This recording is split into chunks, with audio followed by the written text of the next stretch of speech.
I lay to rest your skin and little bones.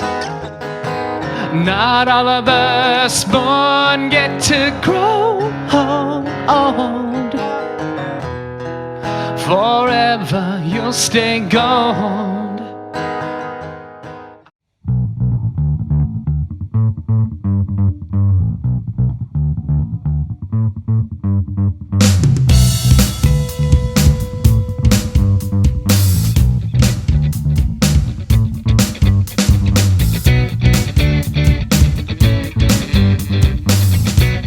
Okay, everyone, welcome back to the Roman Anton Podcast. I have Adam Jang here with me. What's up, dude? Thanks you very much for having me on here, man. It's good to finally sit across from you. I know I chased you around like I was some... You got me. Yeah. My apologies. I appreciate... No, none at all. Thank you so much for bringing me on and showing such great hospitality. Yeah, I really appreciate that, dude. My pleasure. Yeah. You know, I was trying to figure out from your stuff online if you ever referred to yourself as Yeti. I'm referred to as Yeti sometimes, or asshole. That's another one. People call me that. That's just a different act, or is just a different name? I think it's my primary alias now at this point. Yeah, understood. Yeah. Well, good. Well, and so I'm going to try and get the social media stuff all squared away with you at some point today, but I really had a good time this week revisiting, listening to your material, because I spent some time listening to it back when I first got in touch with you. And thanks for checking it out. Well, I mean, of course, it was a pleasure, and it was a lot of fun to listen to. And we had just talked earlier about listening to other people's stuff, but you know, for the podcast, I really enjoy sort of jumping in, especially to new artists. You know, redoing the Beatles is great also. So when Paul McCartney comes on, that'll be a pleasure. But for example, last week I did my good old friend Darren Murphy, and I went back through his catalog and sort of made a lot of discoveries, but listened to some material over time. But yeah, I re-listened to yours, and I had a clear preference from your material of my number one song, by a long shot. Cool. And it seems, and I'm just curious, you know, I mentioned this in the car on the way over here, Queen of the Evil.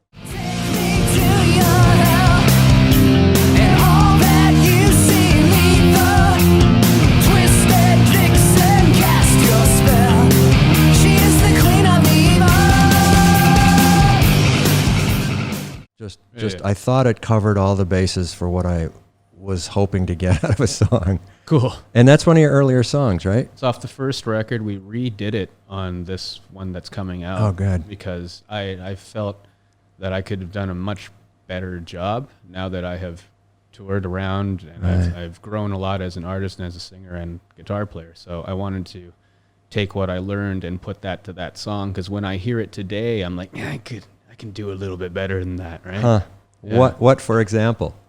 The screams and the what was the timbre? Is that the correct Yeah, word? yeah, Right. sure. The timbre of my voice has changed a little bit. Yeah. I wanted to put it in E flat, which is, and the song's in G, so F sharp for that tune. Drop it down half a semitone, because that's how I've been performing, and I think that relaxes the track a little bit. And I think, and the drummer that I was working with in 2013, 14, that's when we recorded that song, was okay. And the drummer that I worked with on this album is phenomenal. Right. Mr. Yoshito Akamine from Okinawa, Japan, #1 drummer in the world. He played on all the tracks for Yeti 4. Thank you very much. Yeah. I've seen him on some of the videos, and I heard it, and I heard a live session on one of your recent Facebook or Instagram things that you did where he was just crushing it. He smashes it. He's a great drummer. It's hard to find that. Such a nice guy, hardcore Christian, which is different. Right. That's a different thing. But good, solid dude. Yeah. I lived with him at his house for a little while when the lockdown happened. Oh, really? Yeah. You're right. You were sort of caught between countries and around and trying to land somewhere, right? Well, what happened, man, is like we finished a 3-country tour: Vietnam, Thailand, Japan. It was called Rock with the Beast. I booked that. I have a booking company called Jang Booking. I had a booking company called Jang Booking until all that happened. And after Japan, we went back to Thailand. Started Vietnam, went to Thailand, went to Japan, went back to Thailand. My idea was to record Party Tonight in Valhalla, the one song, just hire a session guy and party for a couple of weeks, and then go back to Vietnam to go see my girlfriend. Right. But that didn't happen. So we got locked out. And then I spent the last year, thankfully still able to perform all over Bangkok, Rayong, Pattaya, and kind of just went in a circle. And I picked up Yoshi and another bass player and just made a pickup band. And then I had to basically become a local musician. And I couldn't just fly in, fly out anymore. Right. And so that meant having to learn cover songs. That meant having to, and which I'm not really good at, right? So, so, you know, I can play a riff, but it might not be that guy's riff, you know. It might not be. I'm not a note for note guy, especially with solos. I'm definitely not a note for note guy with that, right? So that was an interesting experience, and we grew a lot. And I went from playing to like to a decent crowd that wanted to hear loud music to a very small crowd, sometimes up to 4 people who wanted to hear Eagles covers. Yeah. And there's nothing wrong with the Eagles. I'm just not your thing. That guy. Right? You know? Well, it's funny. I mean, there's a lot to unpackage there, and I sort of want to jump on different pieces of that. But it's I'm sitting here thinking you now have, obviously, you know, if we pick a starting date, you know, 2014. Obviously, you were playing the guitar before that, so you know, you write this song, one that I like is favorite, and you've changed it, and that's a nice capability to have, right? I mean, you said, hey, I can do better, and I'm going to re-release it. So that's a very cool thing to me. But it's such a perfect rock song to me. And I don't know if I'd call it heavy metal. I'm not sure what you call yourself, and I don't know if I care. I mean, I obviously care how you would call yourself. I think it's rock, man. Right, it's rock. I think all this, even the new stuff that has the double kicks and all that shit, and like the crazy guitar shit and the screaming stuff, it's rock. Yeah, but that first scream that you let out of the box, if you're not familiar with your music, I was like, wow. I mean, Thanks, man. That was something. And so, and you know, it's such, take me to your hell and all that you see me for, I think is how I wrote down the line, right? Something like that. Right. Yeah. It's just such an intense lyric. It's like, all right, and compared to your other lyrics, I mean, I'd like to ask about some of them, but it's such a visceral, honest song. I think when I try and, you know, to me, hearing it, I'm like, I'm with this song, the lyrics of this, I'm following this, and I get it. And I was like, wow, this is intense. And it doesn't let up its intensity the whole time. Yeah, we've all had a bad girlfriend. 1 or 2. Right. Especially here. And we've had good ones. And it's, you know, it's just, it's interesting because, you know, the scream. And so I was like, okay, you had me at hello. Your first scream out of the box. And then I saw you did on your Facebook or on your Instagram or something, you did a scream. And I thought that's, you know, how long to develop that comfortably so you just let them fly. And I think you had mentioned it in one of your interviews. You know, there's effort that goes into being able to do that. That's a long, really long journey for me. Yeah. I wasn't a singer guy for the longest time. Only in the last 6 years have I really done it like that. Right? I was trying to. I don't want to get off on too much of a tangent, right? Please, but, no, this one I want to hear, if it's about the vocal thing. Okay, well, so let's go all the way back, okay? Playing guitar when I was like 12 years old, went to a fancy rich kid school. Nice. No, not really. All right. And then, nice.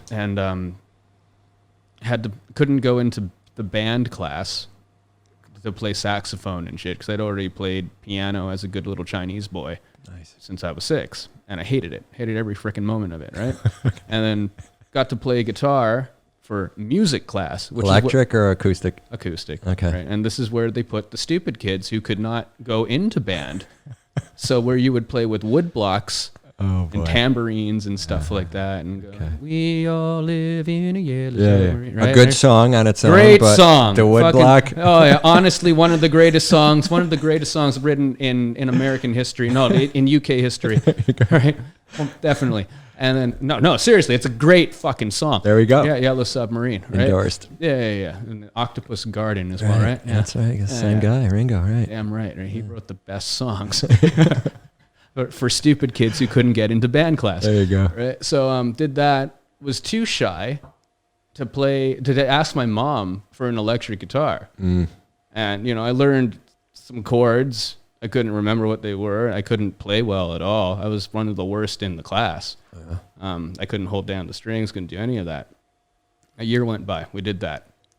And I still really wanted to play. I had a lot of health problems when I was a kid. I had these like horrible rashes from eczema. Nice. On my face and all this shit, right? Over 60% of my fucking body, dude. So I couldn't eat dairy or wheat or anything. I was very sickly, had no energy. It sucked, right? Then do you think that was a true story? Like, do you think it was dairy related, or was this just some cockamamie? I don't know. Thing like Satan. Right? So going on, it was went into high school, and wasn't super well liked because I was a freak show at the time. Yeah, okay. Turned 16, my mom buys me an electric guitar. Jeez. And before that happened, for like a good year or two, I would take, those Remax papers. They were like, a notepad that was like a rectangle. Yeah. I would write strings on them with a pen, and my mom would buy me Guitar Player magazine, and I would learn how to read a tab. I didn't know that it was the opposite way around, but I would go like this. And I could air guitar like a motherfucker, man. Yeah. Right? I was like, in my head, top air guitar champion of the world. I would skip class to go listen to Guns N' Roses and air guitar. That was my shit. But you think you were hit, like, so you're getting Appetite for Destruction. Were you getting the chords right on your draw No, piper? not at all. Okay, not so at you all. were It's fucking it up. right. They weren't lined up yet. Well, I thought I could do it, but I wasn't, right? Then my mom gives me the electric guitar, Oh boy. and within, and I went hard at it. I put everything into that, right? All this angst, right? And there's all the stuff that I was going through. I put that into that, and I learned to shred in a couple of months. And then I joined a band, and then within those months, skin cleared up, got the band, got the sluttiest, hottest Japanese chick There we go. in all of high school. Was playing out a couple months after that, playing in bars and shit. Then I was cooler than fucking cool kids in school all of a sudden. Yeah. I was making money playing in bars that I couldn't drink in, and things were okay. Cover songs or originals, or what were you playing at 16? All covers? Shitty original songs. Just of yours? Well, they weren't mine. They were like, I joined another band. Awesome. We wrote stuff together. It was that kind of a thing. Was it heavy or was it Not really. It was like poppy? punky pop rock in the vein of Sum 41. Yeah, okay. Yeah. That was all I could do. Yeah. So That's all right. You're 16. I would do, pentatonic scale, right, in the little box over top of the thing, do a crappy solo, but it was enough because I could do that one part in Freebird. I couldn't play the whole Freebird solo, but I could do that one part where it goes and I could do that in 2 spots on the guitar. And that's all I needed. Who wouldn't admire that? Yeah, well, exactly. That's how I got the slutty Japanese girl. That's why the skin cleared up. You could do the Freebird jam. Well, I think it cleared up because, it did. I honestly think that the guitar made me do that. And the unfortunate part, well, it was, I don't know, it depends how you look at it. The unfortunate part was with doing that came drugs and all the crazy shit, right? All this dark shit started brewing, right? And I already had a bunch of dark shit in my head. So this all links up to the singing, okay? So no, I'm with you, and I'm glad you're explaining this because it's I'm not making fun, and if I laugh at what you're saying, it's hilarious shit. I'm sympathetic to the plight, but you're 16-year-old sickly piece of shit kid fucking gets into this, so. Fucking But you break free. Yeah, but I break free, and it's a good story, right? And good. So I come up and get over that kind of stuff, and rock and roll sets you free always. There you go. That band dissipates. That girl. What were you called? Is there any footage of this out there if I look for it? No, there's nothing. This is before the time of YouTube and all that stuff, and they're not worth fucking mentioning. If you've watched this, fuck you guys. All right, and but so I made. Sorry, fellas. You're in the history. Yeah. No, they don't even fucking get that. So it's and we dissipated for its own reasons because they're dicks, and then that went away. The girlfriend went away, and this is now in college, first year college. First 3 months of college, and I drop out of college. Yeah, because she dumps me, rips my little 17, 18-year-old heart out. Right, I'm born in January, so I was 18, nice. I believe. Right, so boom. First, so you're still in Canada at this point? Yeah. Okay. First real breakup, and I was like, and you know what happens when that happens, right? You're the biggest bitch in the world. Yeah, pretty close. Yeah. So boom, it's out. No more heart. Done. Right. Now I'm getting hard into drugs. Because, I've had access to this the whole time, but never really got into it. I was just doing it for fun. Now I start doing drugs for relief. That's when it becomes dangerous. So, and we're not talking just pot. We're talking like cocaine and pills and all this other shit that you could possibly get, right? And being from that rich kid part of town, it's very accessible. Sure. You don't know what you're getting, but it's really accessible because that's where some of the other drug dealers will hang out because they know they can make money off of people. Okay. So that happens. And at the same time, I'm like, okay, now I'm going to really get good at guitar.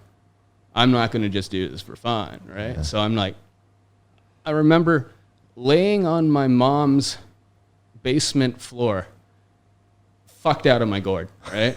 And my guitar is just sitting there. And it was one that my uncle then gave me. At this point, I still hadn't bought a guitar of my own.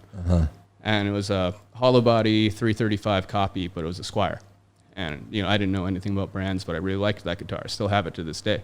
Right. And it was sitting there, and I was so fucked up, I couldn't even stand up.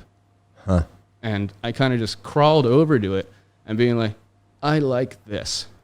And I remember looking at the fretboard, being like, I really like this. This is what I will make my life now. This is what I will put everything I have into. And before, I just wanted to have fun. I wanted to fuck the girlfriend. I wanted to do all these things, right? I just wanted to have fun with my friends. And now this would become my vessel. So I spent a year stoned and drunk in my mom's basement playing this guitar, like 16 hours a day, kind of shit, right? Like I would every conscious moment of my day, if I was not eating or jerking off or doing drugs, I was playing that guitar. I wasn't watching TV. I lost all interest in things like video games, TV, going out to see people, hockey, or any of that stuff. Completely didn't give a fuck anymore, right? And all that mattered at this point was to be able to shred. That's all I wanted to do, like really shred, not just do the we do, but really learn to fucking play the guitar. And it happened within a year because I gave that much of a fuck about it. And if you give a fuck about anything to that degree, you can go get it. Yeah. So that happened. I made a little video, and this is when YouTube was super small. And I just put a couple things up on there. I put something on, I think it was Reverb Nation, or some kind of like fucking streaming site thing before streaming was a thing. Right. And I made a Craigslist ad, and I put that Craigslist ad in every major city throughout America. Not Canada, through every major city in America. I wanted to tour, and I said, guitar player, 19 years old, wants to tour. Right. And I got picked up by another band in Oregon, and we're not going to say who they are. Right. Actually, no, I'll say who they are. They're cool. They're some of them were fine. Angel Steel. Okay. And I don't know if they're still playing or not. I haven't talked to them. I did 2 weeks with them, and I got fired. Yeah.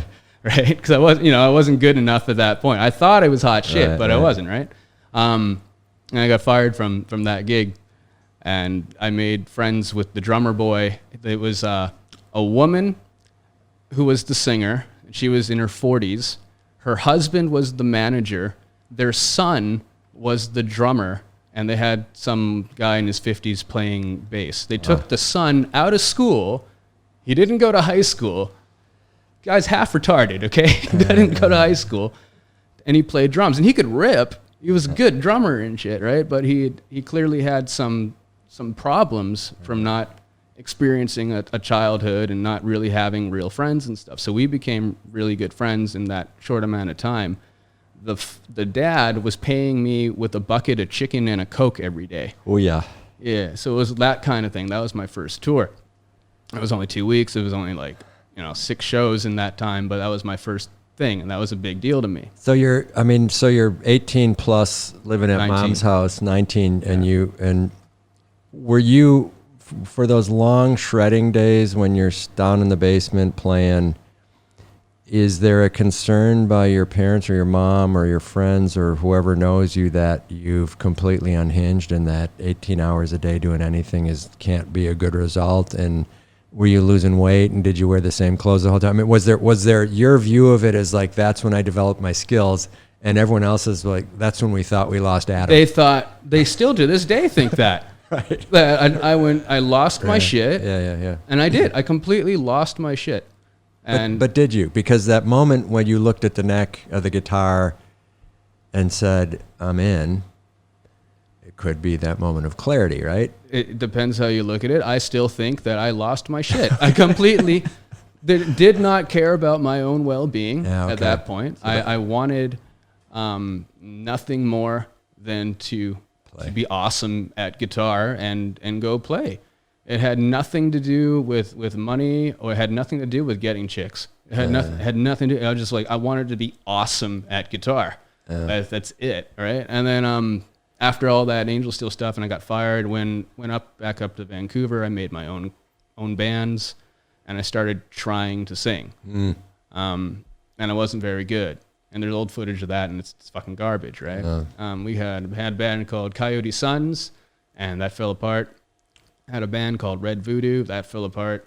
And do you have voodoo or coyotes in Vancouver? Possibly. Okay. Have coyotes probably. I'm figuring if they're anywhere, they're gotta be over there. We got girls that don't shower with dreadlocks. Does that count as voodoo? No, we love them. Okay, no, they're great. So I did all that kind of stuff. And I started playing in Vancouver, Toronto. Went back and forth from there. So was the trip to Portland, or did you say Oregon? Yeah, Oregon. Was it Portland? Big city, or was it? No. Okay, it was the sticks. So was that a big deal to go? Were you saying, I'm Luke, I'm going out to get my superpowers now, right? Well, the guy went and talked a big game to me. He said, like, we're going to go to LA, we're going to play there, we're going to do all that shit. And I was young and didn't know any better. Yeah, but was it or like, whoa, this is big, this is it? Or was it just like, I'm going on a weekend trip? It was this is better than what I'm doing right now. Okay. And that's what I wanted to go do. So, I wanted to pay my dues. Yeah. And at that point, that was the best way to do it. Then after that, Vancouver, Toronto, Montreal, back and forth, going from there. But those are dead scenes, and I didn't know anything about that. But that's not a small deal to travel Vancouver to Toronto. So you're now like going 4 or 5 hour flights or drives, or however you're doing it, 12-hour train rides. But like, you wouldn't drive a car. I'm assuming you flew. I flew. And so that's like epic departure, right? 20-year-old, you probably hadn't traveled that much before that? No, and my parents wanted me out of the house because I was just doing drugs all day on their front door. Okay. So. That was my thing. Like, I was the weird, and this is before pot was legal. Yeah, okay. And it's, just being a weird dude smoking outside. Right. God bless my mom for being able to handle me and shit, but they wanted me out for sure. So that was a good incentive to go. Yeah. And then I spent a lot of time just bumbling around, wasting a lot of time in these different places, trying to make bands and trying to make things go forward with those bands. And I was fronting them. And I was trying my best, but it just wasn't working. Cause you would write songs with people, and this is before Yeti. So it was like trying to write songs with people, trying to book things with people, doing the old school, let's make a band, let's do it all together, guys, Three Musketeers. Yeah. And it would just, one guy would fuck off or another guy would fuck off, and the whole thing would be ruined within a day. And so we'd work, and then it falls apart. Work, and I'm just wasting time. And that's all that happened. So what role do you feel like you had in the breakdown of those bands? Were you a co-contributor? Were you the main cause? Were you easy to get along with and you never did anything wrong? Or was it a leadership issue? Or was it you wanted to be Paul, but you were John? Or you wanted to be Mick, but you were Keith? Or you were neither? Or what do you attribute that meltdown? Just to rock and roll? to the other people not really caring as much. So that's right? your story. Some people have their own shit, which is cool, right? You can't expect your bass player or something, or drummer, whatever, right? And any other person to drop their entire life and come with you to go do something that you really, really want to do. That's your vision. Yeah, that's how it is. Yeah. And even if you talk at the beginning of these things and be like, let's do this together. Okay, if there will come a time where it's like, okay, dude, we got a gig. There's like no money in it, but we got to drive 8 hours, but there's going to be like 50 people there. And I think that's good because the next time we go, those 50 people will buy our shit and be happier. Maybe that's those 50 people will become 60 people the next time. Yeah. And we'll keep on going and keep on going. Some guys don't want to do that. They'll be like, dude, I got to work that day, right? I can't take time off. I got to pick up my kid, right? Stuff like that. And they're totally reasonable problems that they have. Right? It's you can't get mad at that. Right. And then my thing was always, okay, I'll get someone who can, and then that's the end of it, because I'm not going to not play that. I have to do that. I give way too much of a fuck to go do that. I've spent way too much time and effort into trying to make myself as presentable as possible to make something of this. Yeah. And so that brings us, fast forward many years, playing all around Canada, to making Yeti. And this gets into the singing part, okay? So were you were fronting, you were singing into a mic, playing rock and roll with leads that you had developed. Had you screamed yet? Had you gone up and said, "Hey, this is..." No. Okay. No. Right. I was trying to do the bluesy, big bad blues man thing. Okay. That's what I was trying to do. Yeah. And it wasn't working very well. During this whole time, I wasn't a professional musician either. Yeah. I was working landscaping and construction, being physically abused by fucking the dudes on the site, right? Throwing shit at me, right? Getting fired from landscaping and construction jobs every 2 months. Yeah. Because I'm not a big guy. Right. It's hard for me to go do that kind of work, breaking myself down. I still have back problems from doing all that shit. And you're probably pretty protective of your fingers when you're doing this as well, man. Right? I gotta play tonight. There were nights we would rehearse every other day, and there were nights where I got picked up by my bass player and I couldn't move my freaking hands, right? And I was like, no, just pick me up, let's do it, right? And I would go. I remember I was high this entire time, like on everything. This entire time from getting back from Oregon till then. So I would use some stuff to be able to move around. I would use shit to be able to get up in the morning to go to work. Right. To be able to get through that so it wouldn't fucking hurt me. Yeah. Right. So constantly going through this vicious cycle there. Yeah. And then one day this is going around all over the fucking place, or all over Canada. Then I'm back in Vancouver one day, and I'm living in East Hastings Street, which is the heroin district of that city. It's the roughest neighborhood. It's the cracktown area of Vancouver. And this is but home to many, so I'm sure it's a lovely place. No, it's everything else around that area. Is very nice. Right. Shout out to the folks. Yeah, it's very nice. Very, very, overpriced, but a beautiful city. And so, I was living in the crappy part, and this was during the worst part of my my usage. And this is everything.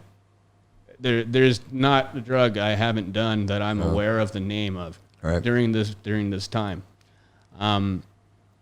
And I joined this open mic one day, and it's at this weed lounge. And this is, again, before it was legal. Mm-hmm. Keep in mind, this whole time when I'm doing work and I'm going landscaping and shit, I'm singing in my car. Yeah. And what I liked to listen to was not how I was singing. What I like to listen to is AC/DC. AC/DC is my favorite band, and it is the reason why I am here. It's the reason why I play guitar. I wanted to be Angus Young. Frank, Scorpions your favorite band? Scorpions are rad too. AC/DC top 5 or no? Okay, our old drummer Roger was an AC/DC fan. He's a good drummer then. I am chopping wood. That's every AC/DC song, right? It's great. It's not Rush, right? It's not like a crazy fucking drum epic song, but it does what it's supposed to do, which is meathead stuff like this. Yeah. And this is rock and roll, okay? So AC/DC. So you're listening to that in the car, which is epic vocal. A 92 red Toyota Corolla. Nice. That I bought off my uncle for almost no money. And I would have tapes. One of them was Highway to Hell. Nice. One of them was Skid Row's first album, and one of them was Appetite for Destruction, and I had a bunch of other ones that I didn't really listen to, like Joe Cocker and like the one Hendrix album that I like. Electric. Yeah. And so yeah. And then and that was it. And I would just drive and I would sing. And so went to this open mic thing. And this basically, the open mic was kind of a cover up for other dealers to have meetings with each other. Right.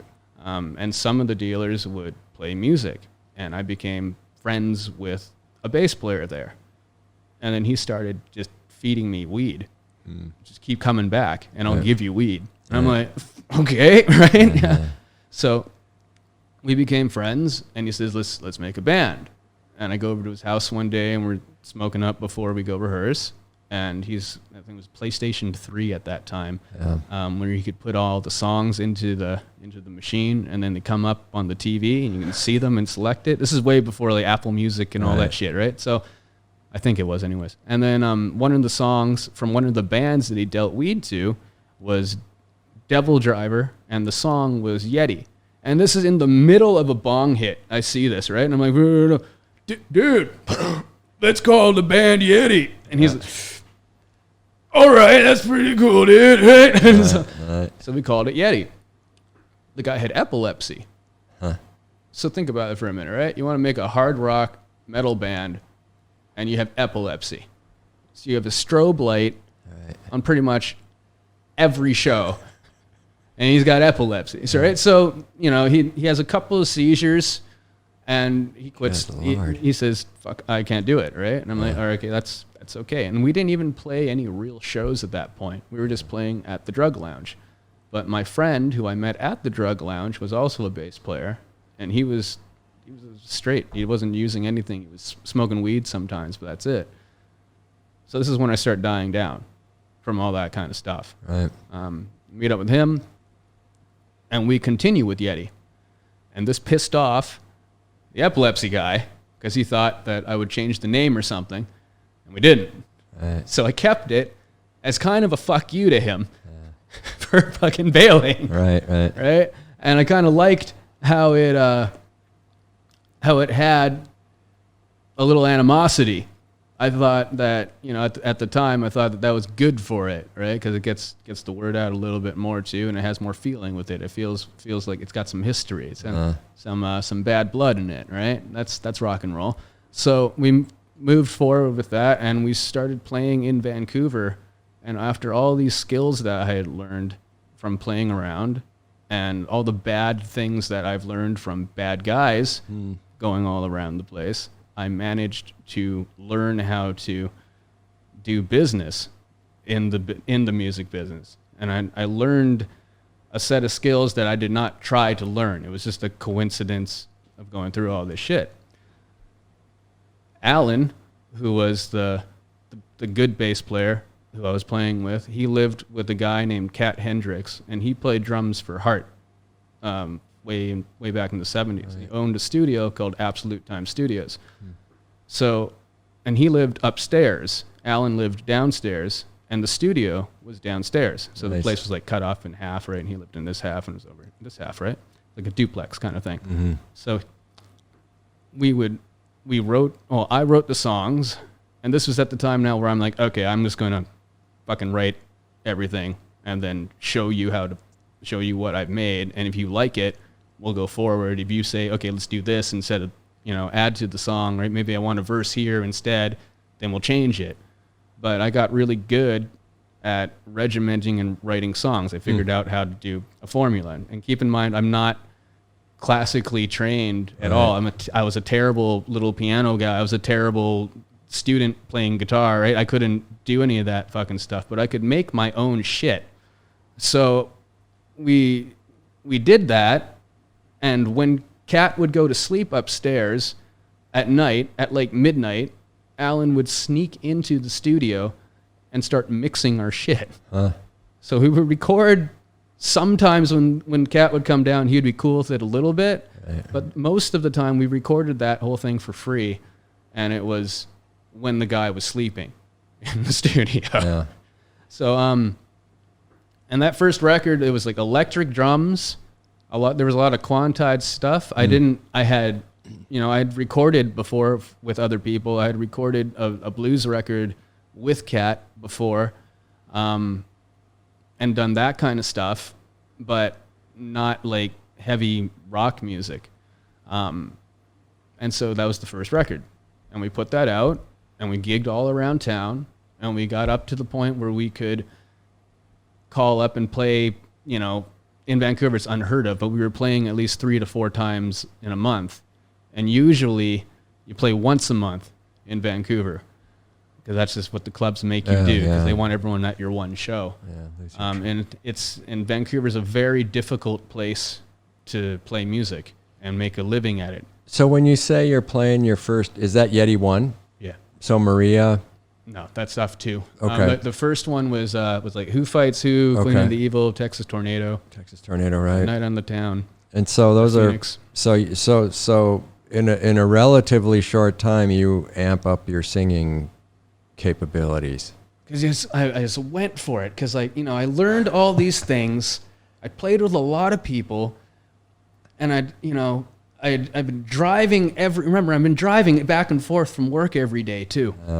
So like it's a lot of training I'm doing. So I'm singing at least for 2 hours of the day in my car to get to and from work, traffic jams and all that other shit.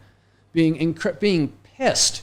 Because, like rush hour every day, right? Over the bridge, and I need to take a piss, right? And I'm like fucking going there, and I'm yelling. Right. Like, yeah, you're just losing your mind. I also had a couple of mixtapes of Kill 'Em All. Yeah. All right, like Metallica's Kill 'Em All in there, and like that was in there too. And that was the foundation of learning to sing all that fucking stuff. And finally, during recording Queen of the Evil, I got the rough track back, and I wasn't doing the scream. And then I drove around to that for about a month, and I had a little thing. It's like it goes into your cassette. It's like a USB, but it goes into your cassette player, and you can listen to it from there. Yeah. And so when you drive a 92 Toyota, and that's a piece of shit, and you got those piece of shit speakers and stuff, it's a time machine, dude. Right. When you listen to like Skid Row in that little piece of shit car, you are transported to the 80s. Yeah. So I'm transported now with my own song, and I'm like, okay, no, I could do better than this. And I start singing while driving to it, and I'm suddenly able to do the shit, right? And so that's not too loud. That okay? That's okay. We love that. So I'm now able to do that. I'm like, holy shit, right? And I remember the exact and I couldn't figure out how to do it on command. So I remember that same day. I remember the exact moment. I had this fish tank against the thing, against the wall, and I'm about. Are there fish in it? Yes, great. And they were stunned. And then so I'm sitting here and I'm playing, and it was a G, and I just start belting these these notes coming out, right? And I'm like, okay, I figured out how to do it now, right? And I'm like, oh, holy shit. I call up my buddy in Detroit. And, you know, I don't have Skype. I don't know how to use any of that shit. It's around then at that time, but, you know, I'm technologically impaired because I was high and drunk the entire time, right? For the last no excuse needed. Yeah, for the decade, right? You're just impaired. I'm just an idiot, right? So I just picked it up, not even impaired, just stupid. So I pick up the phone and I call him long distance and I'm like, dude, check this out. Yeah! Right? Other thing is like, what? Dude, right? I'm like, yeah, I can fucking do it now. So then I'm like, all right. So I practiced that for a day, call my bass player and said, okay, we got to retrack it right now. And he's like, okay, come on over. This is the next day. I drive in the morning. I'm practicing the whole way while driving. Yeah, and I still got it on the digital cassette. And we get in, and that's where it happened. And he's like, dude, all right, you can do it now. Then we did Texas Tornado, the other song, right? Right. And all that other shit. Yeah. And then he was like, he didn't like the screamy stuff. He's like a reggae, bluesy guy, right? He didn't like it. So we pushed Who Fights Who as the first single onto YouTube. That was the first video we did. And there's no screaming in that one. Right. And that one was actually recorded before all those other ones. Yeah, and that, I mean, when you hear that, it's there are a lot of transitions. Like I guess on any good album, right? I mean, you got a role to play. You're singing all the songs, but there's some obvious, and there's even screaming when you're in falsetto mode. So there's a lot of variation between in that first album, right? That I don't know if you're experimenting with, but that you did. It's still growing at that point as a singer. Well, we're all always growing as artists. But so just to give us some more clarity on that, I mean, those sessions of yourself in the car in traffic, would you hurt yourself singing? Like, would you and you'd have days you're like, I could barely talk the next day, and it was just yes, but you keep going. Yeah, so you just spent a year plus just punishing yourself in the car, and then you do this discovery moment, and you're like, all right, now we're in, and then you had to build it off of that, right? Yeah, dude. Bruce Lee. Okay? Bruce Lee digs a big fucking hole. Okay. Bruce Lee is a martial artist? Yeah. He did landscaping too? Entered the Dragon. Yeah. In this story, he does landscaping. So he digs a hole. For real, he did this. He digs a hole 6 feet down. And he stands in the bottom of the hole. And he tries to jump out of it until he can jump out of it. It takes him fucking months. Right. But finally, one day, he becomes strong enough to jump out of the fucking hole. Yeah. Then he's not satisfied. He puts weights on himself, goes back into the hole, and continues for months until he can jump out of the hole. Then he puts more weights on and more weights on. And then finally he films this movie. It was like Chinatown Connection, I think, or something like that, where there's the movie's about the Japanese people have occupied China, and it says on them, there's a big sign 10 feet in the fucking air. And it says, no Chinese, no dogs in the park. And he gets pissed off. He's like, fuck you. So he runs up, jumps off the wall, super fucking high, like 10 feet into the fucking thing, and kicks the fucking sign and breaks it in two. Yeah. And that was a real scene. There's no wires. There's no bullshit on that. He really jumped and did all that. Yeah. He spent, I don't know the exact amount of time, but I'd say a fucking year trying to jump out of that hole so that he could shoot that one scene that lasts 3 seconds. Point well taken. Yeah. So if you, again, apply that want, turn that want into a need, you need to jump out of the hole. You need to be able to sing like this, right? And you'll get it. It'll take time.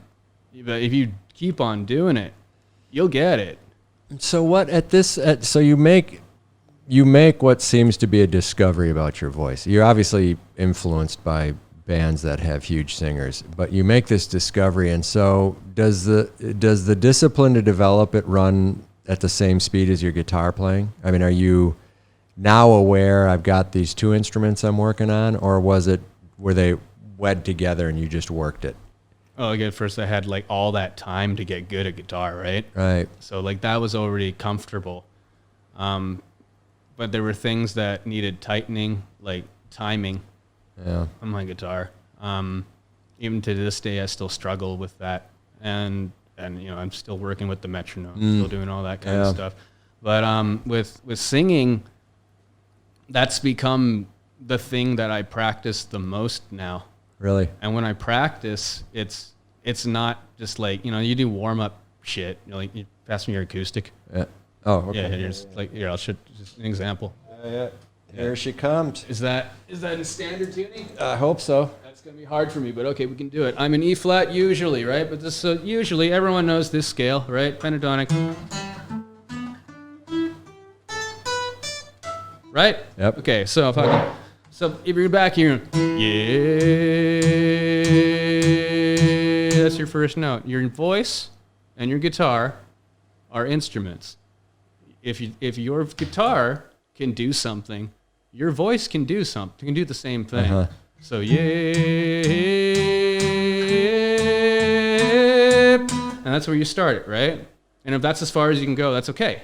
This is jumping out of the hole. We're gonna jump out of this fucking hole, okay? Here's Okay, the Bruce Lee metaphor. Yeah, yep. That's out of the hole. Yeah.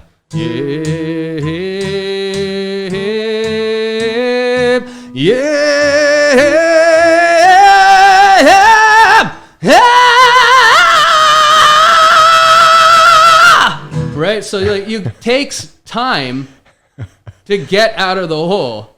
I couldn't get out of the hole for the longest fucking time. Yeah. Right? But knowing, like, the big fucking realization was like fucking right? Like that was the moment, being like, okay, so if I can do this right here, I can do it here. If I can do it here, I can do it here. So do you remember that moment? I mean, was this actually a moment, or was it a series of moments strung together where you're like, oh, I'm jumping out of the hole? I remember all the big moments. Yeah.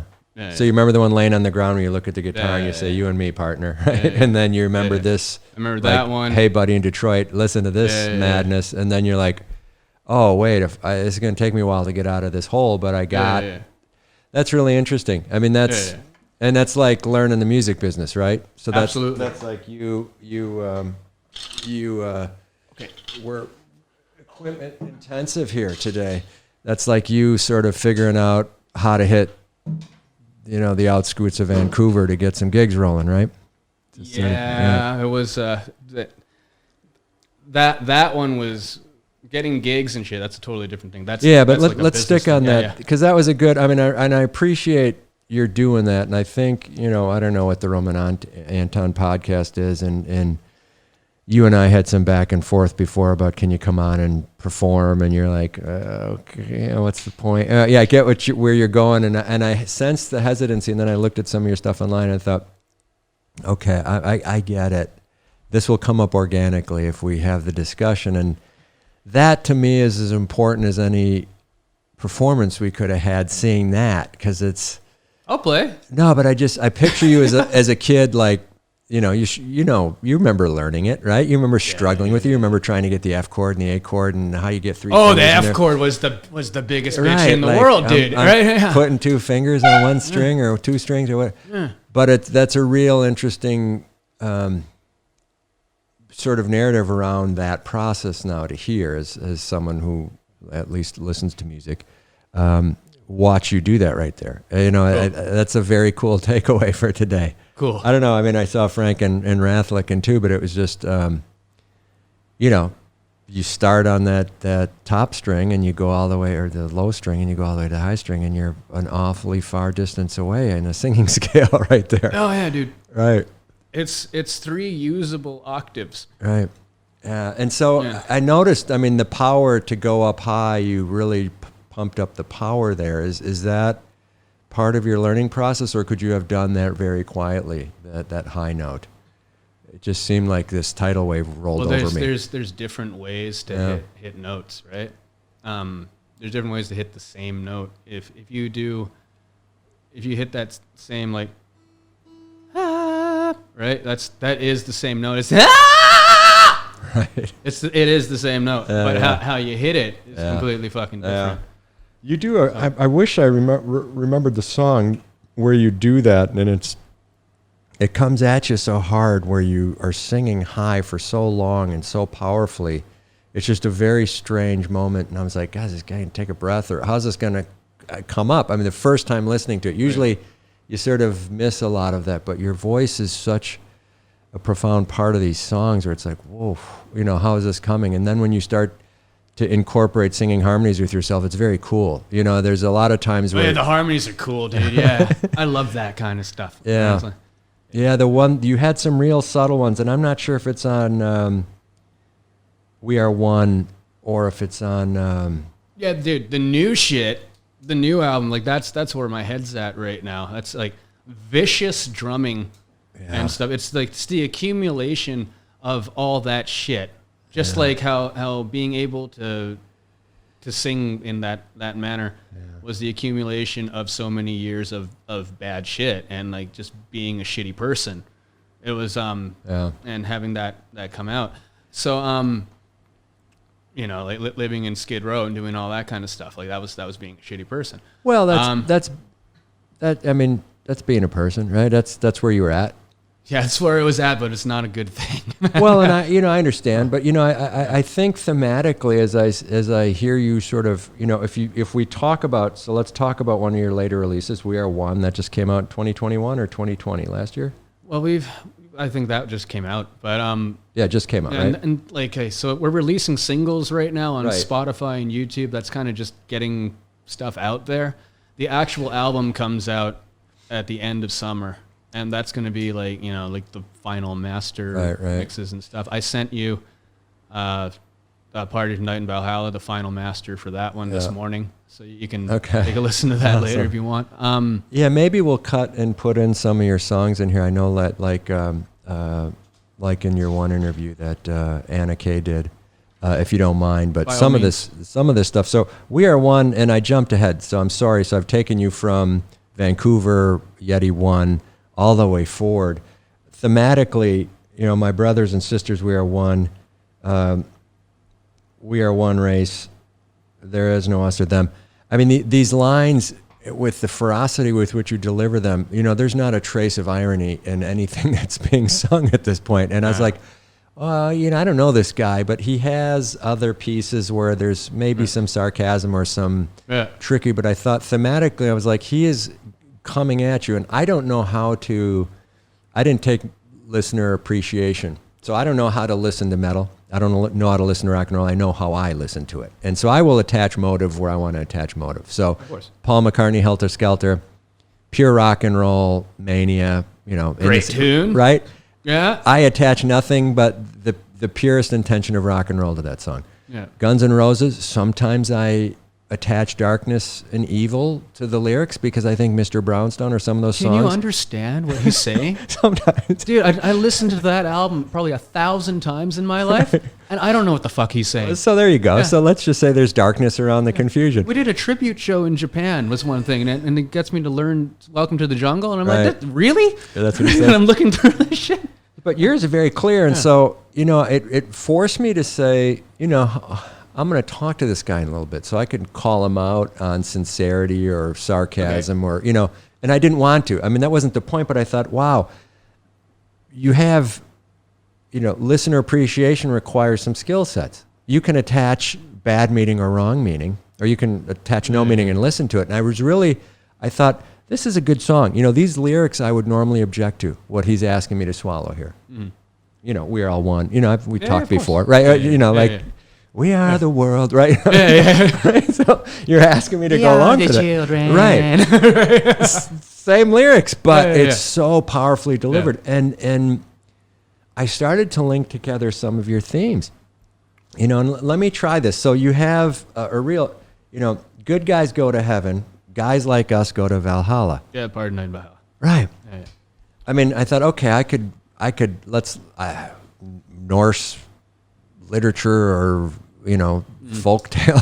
Okay. I could attack him on this, but I was like, that's a great line. I don't even know the differentiator, and the only knowledge I have of Valhalla and Ragnarok is through Avengers. So I'm gonna dig deep into my own garbage of listening. But I thought that is a great evocative lyric. Like the differentiator is, hey, there's this group and us, and I'm gonna put myself over here, and I'm not calling one out as good or bad.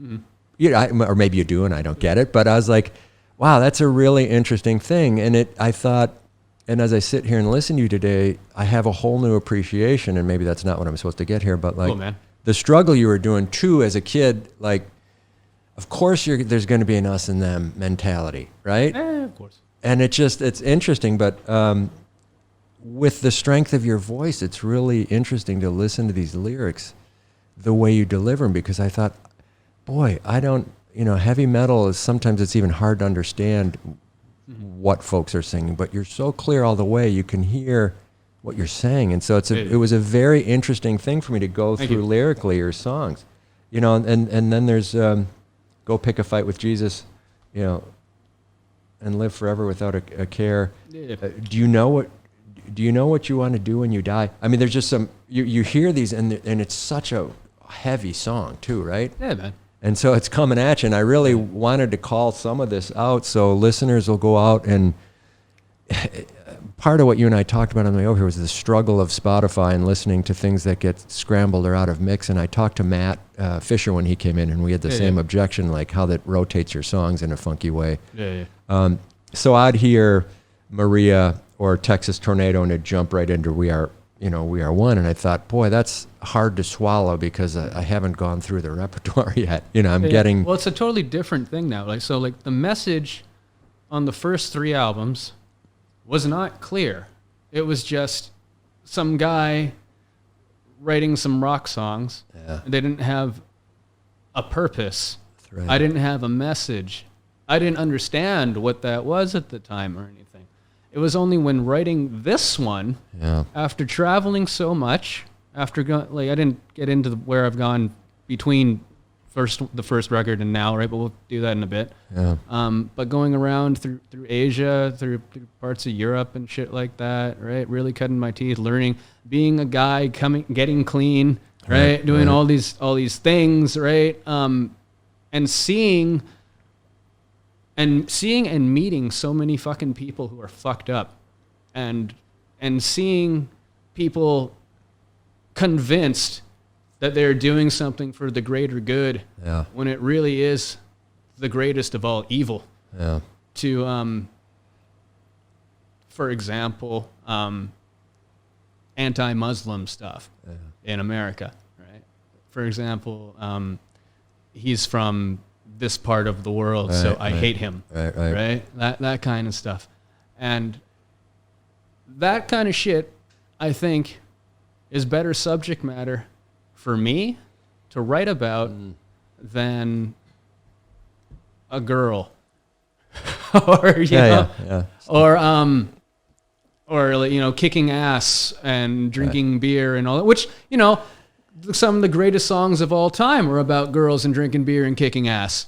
Fully, right? But this album is much more focused on religious politics, racism,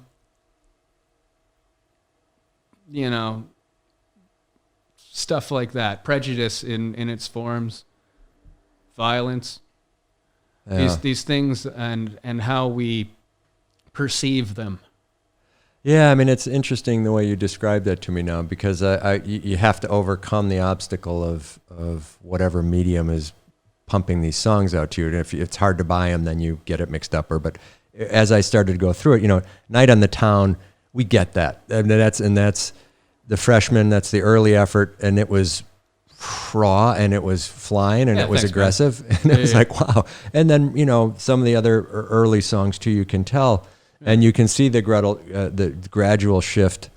We all acknowledge Appetite for Destruction as the fantastic first album effort, right? And then you see the Use Your Illusion efforts later on, right? Which so you have these developments, and they either happen one way or another. But with yours, that lyrically there's tightness throughout, and these themes. I sensed a greater willingness to talk about broad themes about just world destruction and try and capture it in a way that's not a cliche or that comes off as trite or underthought through or minimized. But you do a very good job with that. And so, as a listener, as a new listener, message received on this end. I don't know how else to say it, but it's very interesting. So I would say if you're going out to tackle the Yeti catalog, And this is a good time to do it because you're going to get remixed and redone stuff and some new stuff that's really powerful.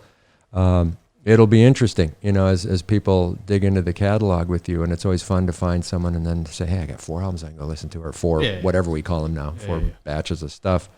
And so there's mine in there, Queen of the Evil, which is, I guess, in the middle, is just a phenomenal example of rock and roll. Thanks, man. Yeah. So it's a pleasure. So singing guitar, you get some bandmates, but you decide to make the break. You come over to Asia. Yeti is formed and is working. You have folks substitute in and out of the band, and then the pandemic hits, and so you're working as you can. But you have some quirky stuff along the way, so Thank You we talked about is...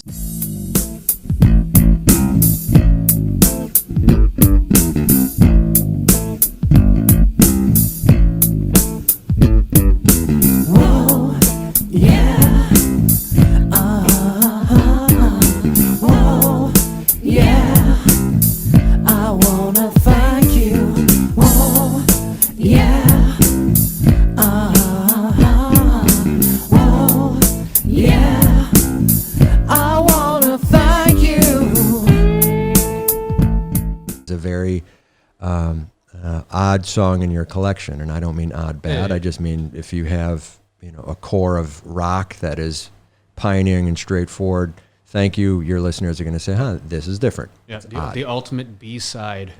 Right? You got to throw in one fucked up song and all the stuff, man. So Drum Machine we talked about. The vocals, female backup singers? One girl. Multi-tracking? She was my friend, and she also played one live gig with me in Vancouver, my last live gig in Vancouver. Yeah. Sorry. Yeah, no, I'm sorry about that chair. I took the foot off. And it just sounds, it's some great vocals. Thank you very much. See you next time. Cool. The whoa, she got stuff. married. I don't know what her last name is, but Alicia. Yeah. Shout out to Alicia, married version. Yeah. Spirit, Atlantis, some musicals. Some weird shit. Yeah. That was just filler, dude. Right? Like this first album stuff. I didn't know what I was doing, and I tried to fill up the whole thing. Yeah, but you obviously had learned your guitar to a point where there's an Echoplex on one of those, and you figured out how to fool around with that or something. Well, that was all Alan, the guy who mixed it and shit. Fair enough, but it's still, it's a sonic journey at that point for you, right? So you're learning how to do stuff. Well, like guitar, I'm still the same guy to this day. I'm like fucking like Les Paul, Marshall. Yeah. Done. Yeah. Live, if I need to, Tube Screamer. And a wah maybe for one song and the intro of Voodoo Child. Yeah. That's it, dude. Right. We were talking about that in the car. Right. I don't really use pedals. Yeah. Was that born out of being on the road so much and not having a stable studio spot? No, I was born of being stupid and not knowing how to do things and not having YouTube available to me to show me how to plug in pedals and stuff, right? Yeah. Do you think even if you'd have had that, you'd have stayed simple? I didn't have the money to buy a lot of pedals, so I think so. Right. I think that's how it would be. Yeah. I have the same 1983 Tube Screamer that I've had for must be 8 years now. God. And that was the first one, and now I still got it. You have to replace the button once every 3 weeks. It got the board broke in half. And I Gorilla Glued it, and it still works. Yeah. So I was like, this is the guy. Huh. I was going to use them all the time, right? And it's failed a couple of times. Yeah. It's not turned on a couple of times, right? And in important moments. Oh, yeah. But then you just turn the amp up and you turn your guitar volume down, and then you swell up when it's time to do the solo. Workaround. Yeah, dude. Yeah. That's all the overdrive is. Yeah. You just set your amp to be, unless you got a super clean amp, right? You can just, set the amp so it sounds like it is when it's overdriven, and then just back it up a little bit. And then that's your overdrive. That's what they did in the 70s. Yeah. Yeah. So I haven't heard for any of this performance anxiety or worry or hesitation or can I pull this off sort of after 19? So you got your practice in, you realized, hey, I'm not as good as I think I am in some things. I'm going to work on this stuff, get the vocals, you go through some doors there, you jump out of the hole, the 6-foot hole, you get on the top. Any performance issues along the way? Any concerns about being on stage, or is that your place and your spot? Here's the thing with that, right? Yeah. So in the music industry, almost everybody, whether they tell you or not, doesn't believe in you until you show them. Yeah. So if you don't believe in yourself, yeah, and you don't push it out there and want to kick fucking ass, yeah, then call that, I don't know, you call that courage or no anxiety at all, or you just call it retardation. But you have to have that. Yeah. Otherwise you're not going to be able to convince these other people. You have to give a fuck to that degree. Yeah, I mean, it was funny to hear you say that here now, confirming in your Anna Kay interview. You have to be a warrior.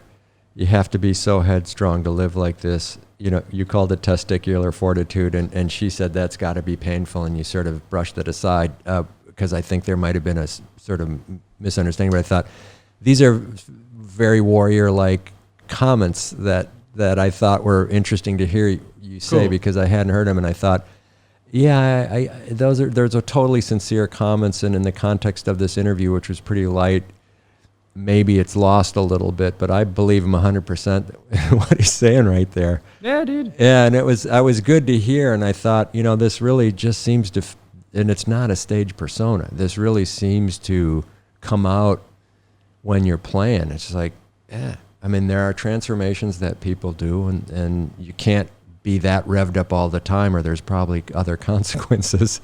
I am that revved up all the time. Okay, Macho Man Randy Savage is my favorite wrestler of all time, okay? Because we all have a favorite. Yeah, come on. Who's your guy? I don't know. Okay, that's fine. My guy's Macho Man Randy Savage, okay? Macho Man was like that all the time. That wasn't a fake voice that he would do for promos and shit. He'd be like, Macho Man Randy Savage. He was like that all the fucking time. He was revved up. I think mine might have been Nacho Libre. Nacho Libre, the Jack Black movie. That's cool. But no, I hear what you're saying, and I'm sorry if I cut into your. Not at all. That was the only point. Macho Man Randy Savage. Yeah. Okay.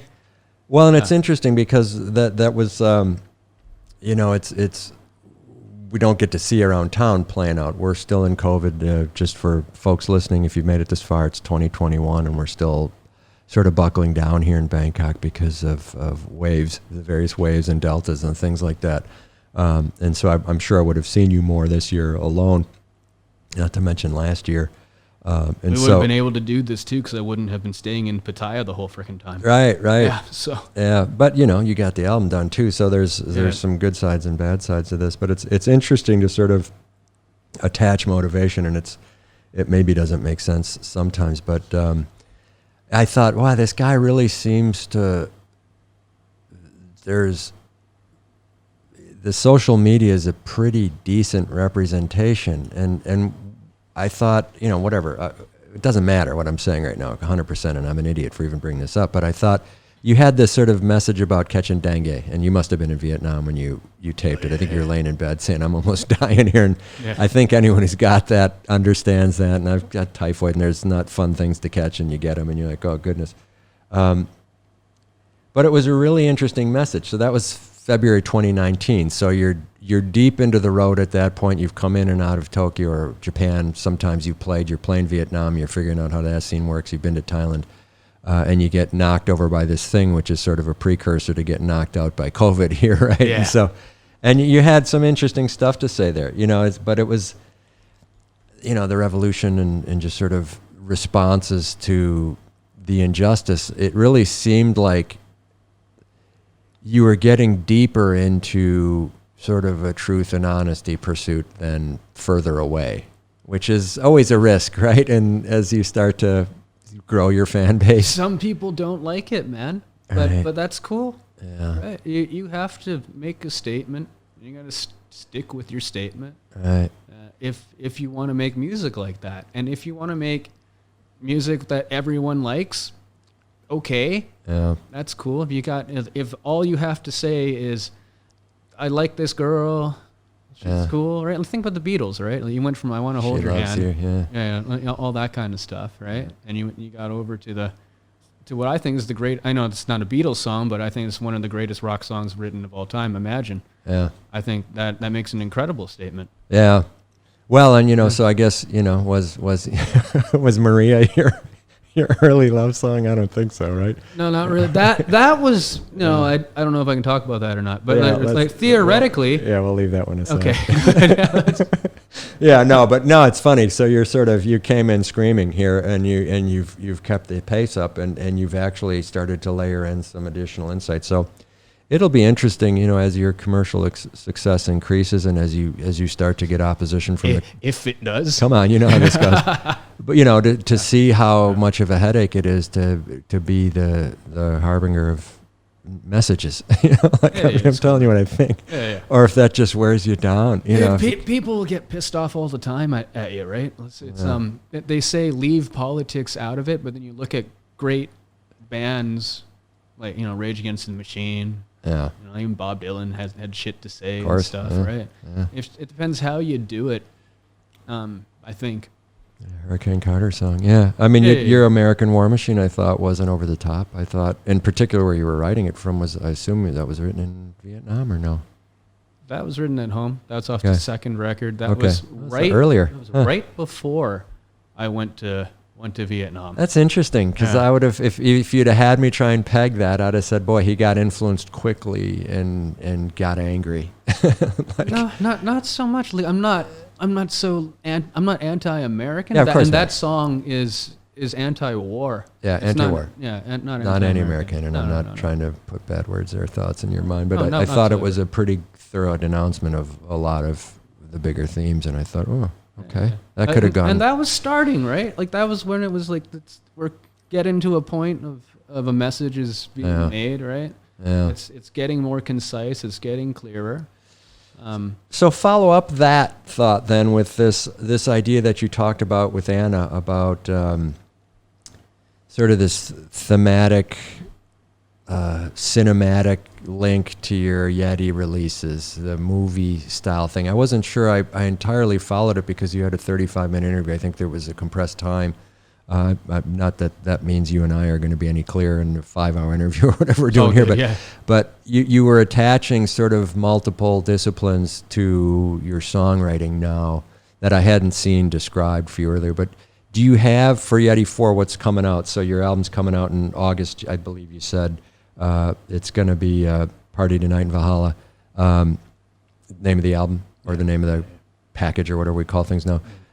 Do you have affiliated things in your head, or music or long play videos or things that are in a world of perfection you'd be doing all of these and putting it out? Or if I had the funding, it would be similar to what Tommy and the Wall is, right, where you have a full movie kind of situation, but I don't have that. But the concept behind that album, at least behind that one song, right, is there's a group of Vikings, and they're climbing up a mountain, and on the top of the mountain are a bunch of more Vikings, but they're bad guy Vikings. And they know that they're fucked. They're going to die together that day. And when you die with honor in battle, and as a Viking, you go to Valhalla, which is like party heaven. Right. It's like heaven, but with hookers and beer, and everything's free, right? Yeah, right. It's one of those kind of places. Yeah. And when they know they're going to go there together, and there's going to be a party tonight in Valhalla, because they're all friends, they're all bros, right? And they're all going to get killed together. Yeah, that's all that one's about. Yeah. And do you spend your downtime or your side time, or are you capturing this, and did you have storyboards for it in some suitcase you got packed in your apartment, or? I always write out my shit, and I tell the story to people who then think I'm crazy, right? That's just like we're doing right now. Yeah. So half the people watching this are like, he is unstable, and that's completely correct. Right. But I do have a full concept for the whole album. Basically, that one of the Vikings who is going to die, he decides to run away instead, and he runs down the mountain. Ooh. He tumbles down the mountain, and he dies and goes to hell because everyone else died, went to Valhalla. He goes to hell, so and now he must kill Satan for his soul to be able to go to Valhalla. I see. So it's kind of a coming of age thing, kind of for him. The young Viking boy must go there, and he goes to hell, and he must suffer for hundreds of years of just being tortured. And finally, a bunch of other shit happens, and he finds Satan, and he cuts his head off, and he goes to Valhalla. That's like the South Park episode with Saddam and Satan. It's kind of like that without the dildo. Right? Hey, Satan! So, no, I'm sorry, I made light of that. I mean, so do you go as far as to say, like, and when Brad Pitt is tumbling down the hill and he's killing the devil, he'll have an Excalibur, or like, is it that detailed, or is it more like? Well, I got Daniel Day-Lewis in my script, right? I don't know about Brad Pitt being a Viking. I don't know. He looks kind of Viking-ish, right? Especially 7 years now. in Tibet, right? Yeah, exactly. Yeah. He can wear. Let's have him as a bad guy, though. He's better as a bad guy. There you go. Yeah. Right. No, I mean, but do you cast it to make it more 3D, or I was being facetious. I have no actual casting. Okay. But and do you picture like the ultimate fight sequence between the devil and the guy, and like of course the message? Of course. Like the scream and whatever movie, the big the end of Conan when he cuts off the guy's head and he hacks him once here and hacks him once and then pulls his head up. Yeah. Something along those lines. Satan. Yeah. And is this a good over evil? You think it prevails? It's not good over evil. So it's you get to the party. It's badass over evil. Okay. Because sometimes, right, like the lines between good and bad are quite blurred most of the time. Yeah, I gather, because I'm not familiar with the whole Valhalla Valkyrie lore, or if it's not lore, I apologize if I've offended someone, and if this is a gospel, then so be it. But I don't know how that carries itself and what that means, but it seems like the way you sing about it, or the way you build these constructs around it, is these are warriors and they're going off to a admirable place. And it's not based like the Norse part of it, and the Vikings, those are just characters in the actual story. Yeah. And so do you have others of these thoughts without telling, sharing secrets too early? There's like Yeti 7, is it going to be, in Bourbon Street in the 1870s? Or do you have other themes in your head? My next thing I want to do, I don't know if it's going to be Yeti. I want to do a blues album. And it's called Dead Man in New Orleans. Okay. And I got it's a 12-bar blues things. It's like every different kind of blues. Well, it's just the shuffle. It's a 1-4-5, right? And it's like a slow blues, a fast blues. Right? So you've been writing these songs as... My back burner is ridiculous, dude. Right? So it's like over time of doing things. So sometimes you come up with the tune and it doesn't fit on this record. Right. And then it goes back, and then you make another record, and it's like, it doesn't fit on this one, so it stays back there. Where do you keep that stuff, in your head or on some thing that you shouldn't tell us about, so we go try and find it? Pro Tools. Okay, so you just shove her in there and and record it. Hard drives stashed away around the world? No, it's on my laptop. Okay. Yeah. Sorry. It's out there. Yeah. Sometimes I make something, I put it on YouTube as a live thing. Yeah. I'm not very YouTube famous at all. I get like 100 fucking views on some of my stuff. Yeah, you had one that I thought had one of the best pieces of footage, was the Better Man, when you walk through. That was fun, when man. you walk through the motorcycle traffic in the jam. Yeah, that's an example. That's a one-off. That's not on any album. Yeah, and that's like self-produced. I got that as number 3 on my song list. Cool. I mean, somehow, and I caught that late because you have to find it on your Facebook or something, right? You can't find that one. Right. It's not advertised. It's only got like 1,000 views on the whole freaking thing. Yeah. But interesting. It's filmed in Vietnam? Yeah. Yeah. Saigon. It's small foot. I didn't dial in, but I thought when you walked across the street, I said, that's how you get across the street in Vietnam, and there's 1,000. Oh, dude, that was fucking scary, right? I was you like were looking down. Yeah, that was my buddy's idea who was filming it. Here, you do this. Adam, go walk across the street and not look at the He was traffic. coming with me, so it was so stupid, man, right? You were first. Yeah.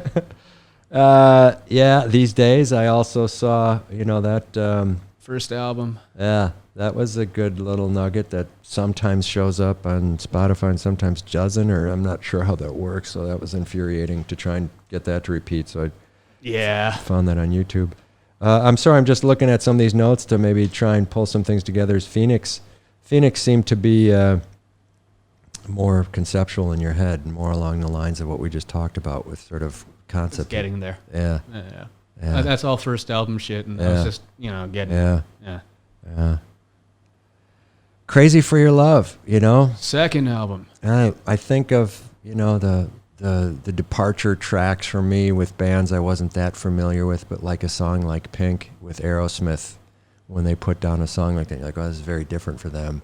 When I heard that Crazy for Your Love, I listened the first time last year, is a ballady. I think it was on acoustic. Yeah, and this is still finding myself and all that shit, and taking, like, basically I was doing everything I could and continue doing everything I can to be successful, right?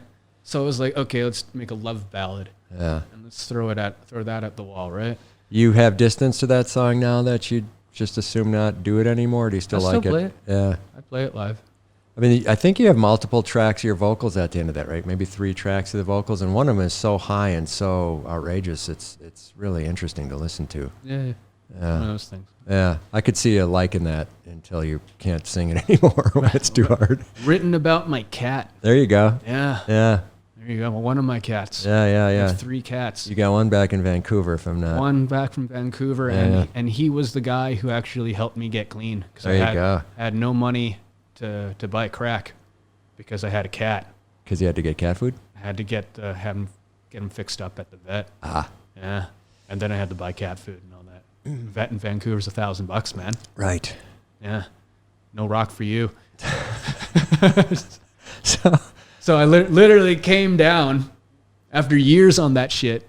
Well, no. With the cat. Yeah. Okay. So Adam Jang is still willing to take sponsorship from any of the local facilities that help folks with their addictions. But in his instance, he needed a cat.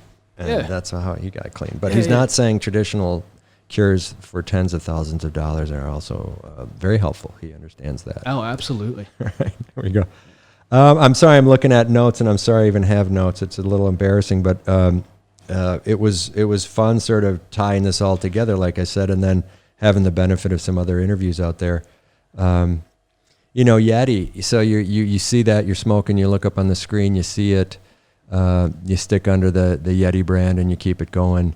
It fits in nicely in Asia because of the sort of Himalayan metaphor, folklore around that as well, right? There's supposedly Bigfoot legends around some of that if you read Wiki and stuff, right? Yeah, in Canada too, it's a big hairy snow monster, right? Right. So, and there's a Yeti airline that I think quantifies that myth when you go to Everest.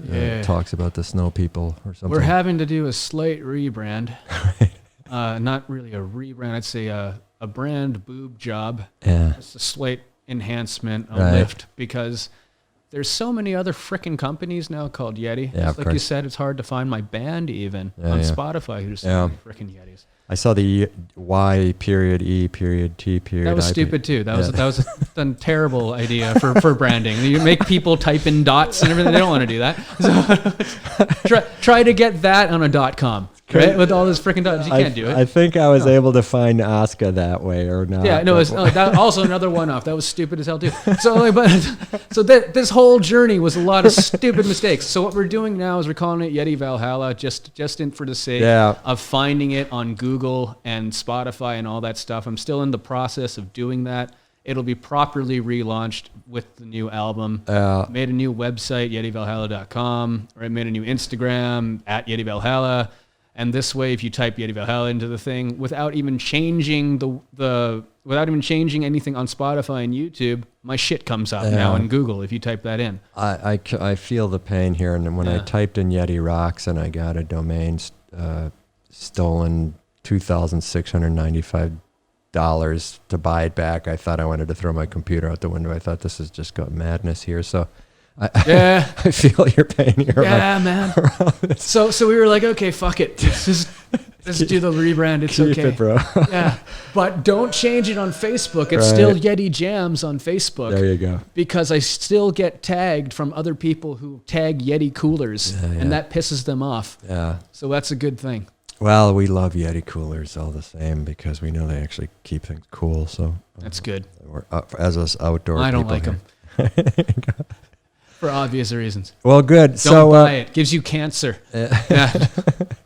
And we're actually a humor channel here on the Roman Anton Podcast. So what we say, we always are careful about. But I'm looking here. I covered the things I wanted to cover. And it was fun to me to talk about you sort of what, stage adaptation, working through and sort of minimizing and, and then as we play or as you play around Bangkok, sort of dealing with Bangkok versus dealing with Vietnam versus dealing with Japan. It's all good learning as far as I'm concerned, right? Just sort of the challenges that you get country to country. Yeah.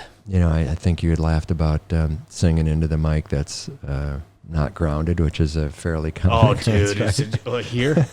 You've been on shows yeah, here, right? Sure. Yeah. Frank is our designated batter for the shock. He's gotten the last 3 big ones. And I eat the mic, dude. I'm right on it like this all like when I'm singing, right? So I remember doing one at okay, we won't say the name of the place, right? We gotta be good, right? Okay, so this place that's well known here, that's pretty big, that looks like it would have everything set up pretty darn good. No, touched it like this, right? Get up for the big yell, and my head whipped back. It's like, I had Dragon Ball Z hair for like 30 seconds. It was freaking crazy, dude. You can't plan on a normal response for that either. No. It's just like, what just happened? Yeah, it's just, he's really into it. It's almost famous. I guess a spinal tap. I mean, it just, and over here, 110 through 20, you get those variations on the theme. So it's always a little bit of craziness. Yeah. But, well, good. Well, look, I debate always, do you drag someone through the history? So I appreciate your going over that. And I know you've done enough of those interviews that this is probably getting old or boring for you. But, I wanted to circle back. And I wanted to ask about your mother. Is she still alive? Yeah, she's still kicking. In Vancouver. And father as well, or no? Yeah, he's alive. Okay. And so...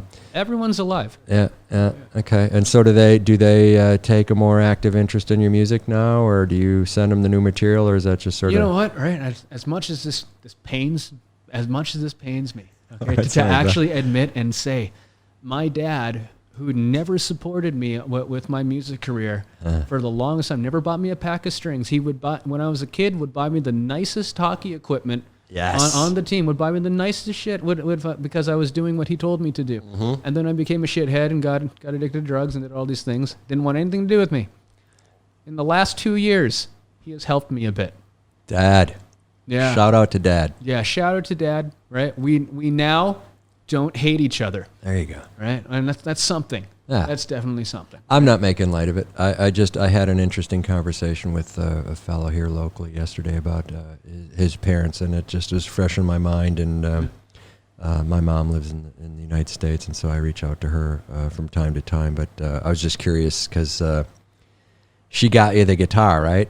At the end of the day, she came up with the guitar. Mom's great, dude. Like, no, you can't hate your mother no matter what, man, right? So she's great. It's all good. My grandmother has always been the most supportive person in my family. So mom's side or dad's side? Dad's side. Okay. Any reason?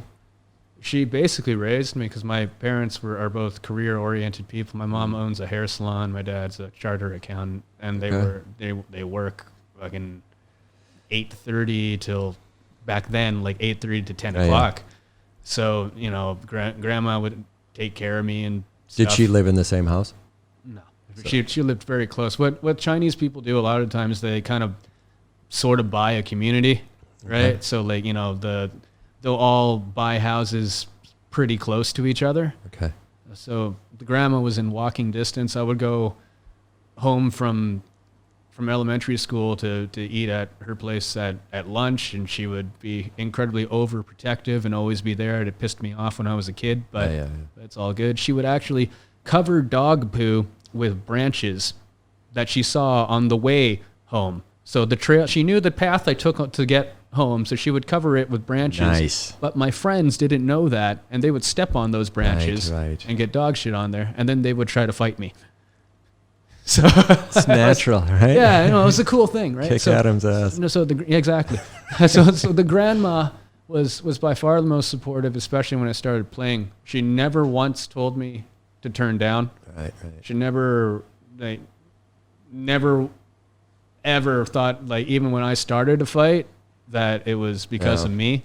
I was never to blame. Yeah. I was always right. I was like, and she had my back no matter what. Yeah. And that is ridiculous. Yeah. It's like religious degrees of ridiculous of how much she loved me. Yeah. She Loves. passed away? Or No, she's still around. Oh, nice. Yeah, it's cool. Well, that's a good story. Yeah. Yeah. Man. So, I mean, there was some, I felt like I was fostering this notion of parental discord or something. So I wanted to come back and revisit that. I'm sure it was like any kid has, some to and fro with the parents. I was a shitty dude for a long time, man. Well, Frank and I are here today to try and tell you weren't a shitty dude. I was a shitty dude. Right, so, all right, Frank is with you. He says I would lie all the fucking time with them and stuff. I cut class all the time for damn sure. I was hard into drugs. Was doing all this shitty stuff. All right. Right? Okay. I was like, all right, but you've come around, so now you're a preacher. Now you preach. Well, the Roman Anton podcast. We usually have 3 pieces, so we do. This, what we just did, I hope that was okay. And then we have a performance piece. So once upon a time, we had Ike Nwankno in here, and he's a professional basketball player. He won the national championship. Oh, shit. And Frank and I got to go play basketball with Ike on a court, and that was a lot of fun. He's 7 feet tall, so that was fun for us to sort of have that force of nature. And where is he from? He grew up in the Texas area, I think, if you listen to my podcast, Okay. mostly in the United States, but his parents came over from Nigeria. Okay. And so he's a man of the world. He's traveled all over, and he has a home here and a basketball academy. Very cool. So we have a performance piece. Frank has played on the show. I played on the show. Some other people have played. And then we usually hit the streets to go out in Bangkok and take a look at stuff, but that's part 3. And in better times, we usually have access to things like restaurants and monuments. Yeah, and pretty things. weird right now. You Yeah. got to do takeout only. Yeah. Man. So we'll figure this out. But why don't we shut down here, Franco, and take a little bit of a break? Maybe hit the head, and then would you be willing to play something? You got something? Okay, good. I have no idea what, but right. we'll figure something out. All right, cool. Well, let's shut it down here, Franco. Thanks. All right. Thanks, Adam.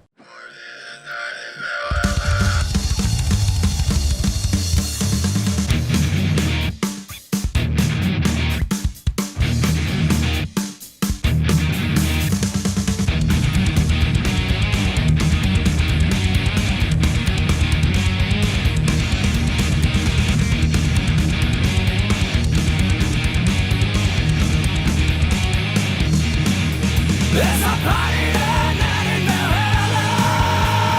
Do you wanna meet me there? I'll pick a fight with Jesus and live forever with that kid. Do you know where you're going to die?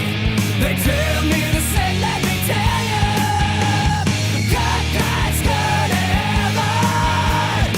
Guys like us go to Valhalla. On podcast here, we've had makeup and lights adjusted, and we may look different or not, but we've got our good friend Adam Jang here today, and he's going to play a newer song from his collection for us on acoustic.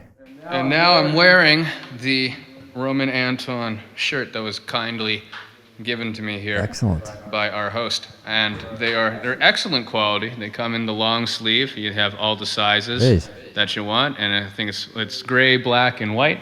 There we go. Those are the three. And yeah, I highly recommend that you check this stuff out and buy a t-shirt and support your local Bangkok scene, everybody. Jeez. I don't know what to say. We should end it here before something goes wrong. That was about as I good am an shedding endorsement. a tear too, and I love you too.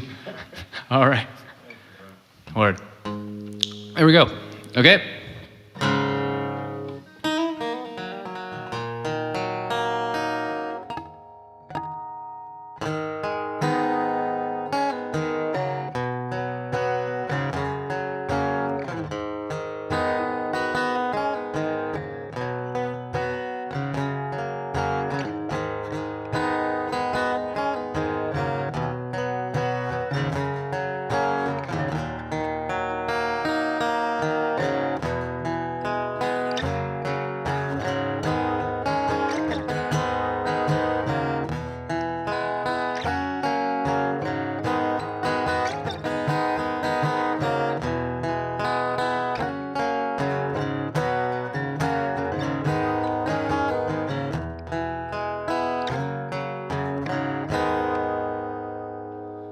I close your eyes,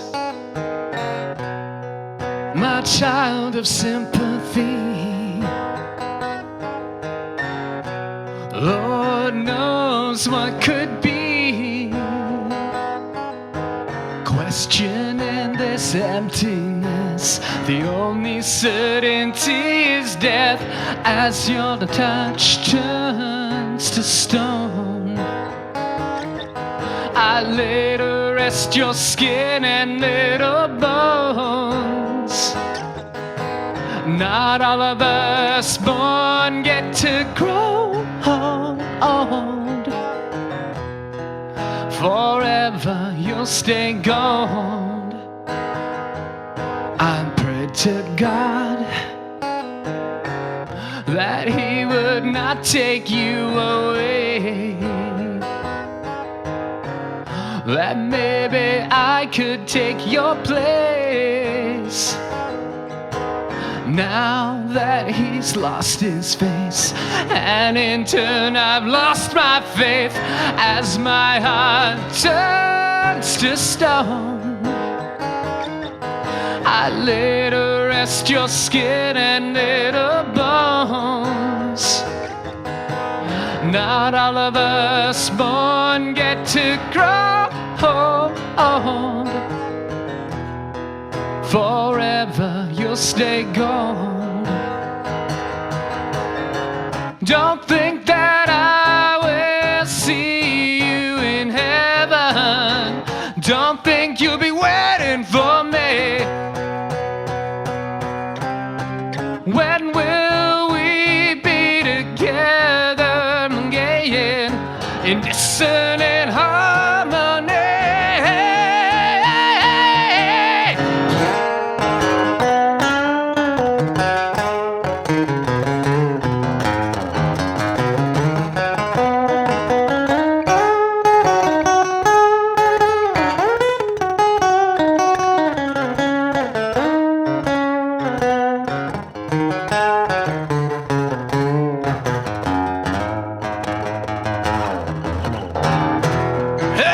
Touch turns to stone, I let her rest your skin and little bones. Not all of us born get to grow old. Forever you'll stay gold. Forever you'll stay gold.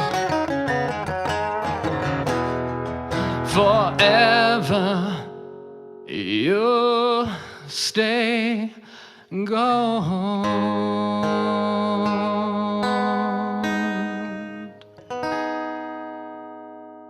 Roman Anton Podcast, everybody. Nice. Way to go. Back to the Roman Anton Podcast, everybody. Remember to buy a fucking t-shirt and support your local Bangkok community.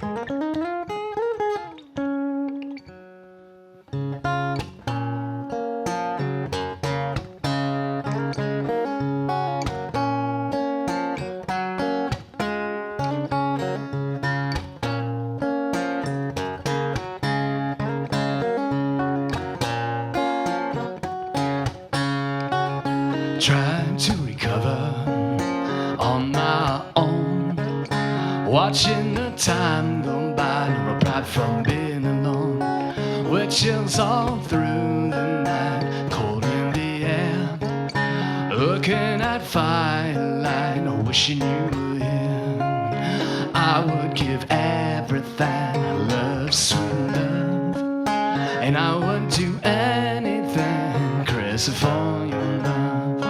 We won't be lonely, see love, sweet love. Baby, stay home with me, I'm crazy for your love.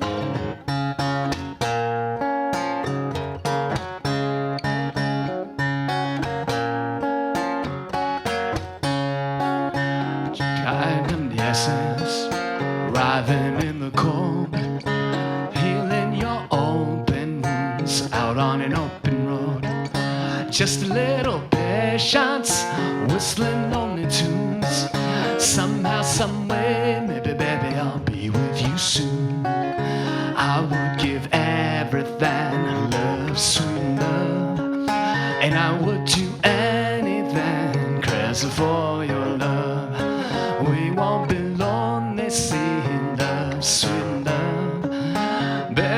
stay home with me. I'm crazy for your love. Yeah, yeah, yeah. Ooh. Come on now, baby.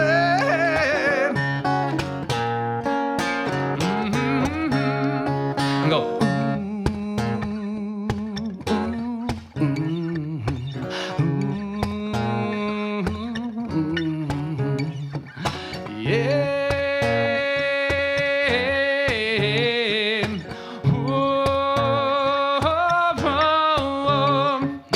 I would give everything, love, sweet love, and I would do anything, crazy for your love. We won't be lonely, see, I love, sweet love. Baby, stay home with me. I'm crazy for your love. I would give everything, love, sweet love, and I would do anything, crazy for your love. We won't be lonely, see, love, sweet love. Baby, stay home with me. I'm crazy for your love. I would give everything, oh, and I would do anything, anything, baby. We won't be lonely, see, no, no, no, no, no, no. Baby, stay home with me. I'm crazy for your love.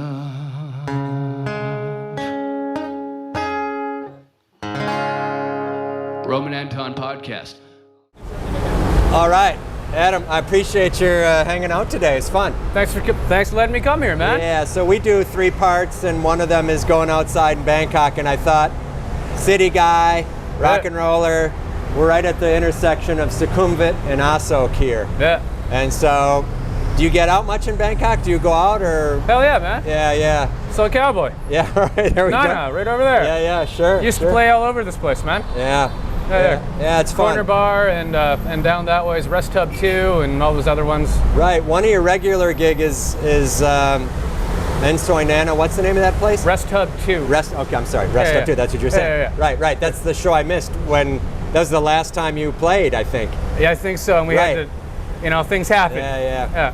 So, Vietnam, same thing. You I gather when you get into a neighborhood, you dig in and figure it out. Get your. You have no choice but to. Yeah. I think that's important. I mean, that's why I like being up here. I love this neighborhood. Yeah. I live in this neighborhood. Our office is here. I'm loving this setting. Yeah. This feels good. Does it? It's good energy. That's what I think. I'm not cold either. Things are pretty good. Yeah, intersection, right? Yeah. So are you a street food guy? Do you go out to eat much? Absolutely not. No? No. What do you do? I cook myself. Always? All the time? I try to. Like, what was your Vancouver cuisine? What were you eating then? I was also cooking myself, but I was really, really poor then. I'm only poor now. Right. I was really, really poor over there. So a bag of rice. Nice. And then what I would do is I would watch Iron Chef and pretend that I was eating that food. Oh, jeez. Yeah. So, Asian cuisine? Anything. So you had the chicken and the Coke from the one guy, right? Yeah. All right. You make noodle dishes, or? I can. Yeah. You freeze dried those packages, or what do you? No, I don't eat frozen shit. Yeah. Okay. Fresh stuff. So are you worried about diet, or do you worry about what you eat over here? Or do you just eat to survive? I try to. Well, I have to eat to survive, but I still worry about diet. I still buy fruit, vegetables, and all that shit. I take vitamins. And so I'll cut this out if you're going to talk about it, but you've cut back to 0 on your alcohol? 0 at the moment. Yeah. Like, usually I'll have a couple of drinks at the end of the night if I'm playing. Yeah. But right now I haven't played a show in 2 months. So I haven't smoked nothing. I'm on no cigarettes, no weed, nothing like that at all. So did alcohol or cigarettes affect your voice? Yeah. Worse? Better? It depends on what you're trying to do, right? Yeah. If you're someone like the cop guy looking at us right now across the street, then it could go over poorly. Okay. But I think it'll be okay. And it depends if you're like a raspy bluesy singer or not, right? Yeah. Like if you're one of those dudes who's and you don't need to sing way up there, smoking and drinking will fuck up your high end for sure. Yeah. Absolutely, for sure. It'll do that. So do you drink warm fluids? Do you ever do repair?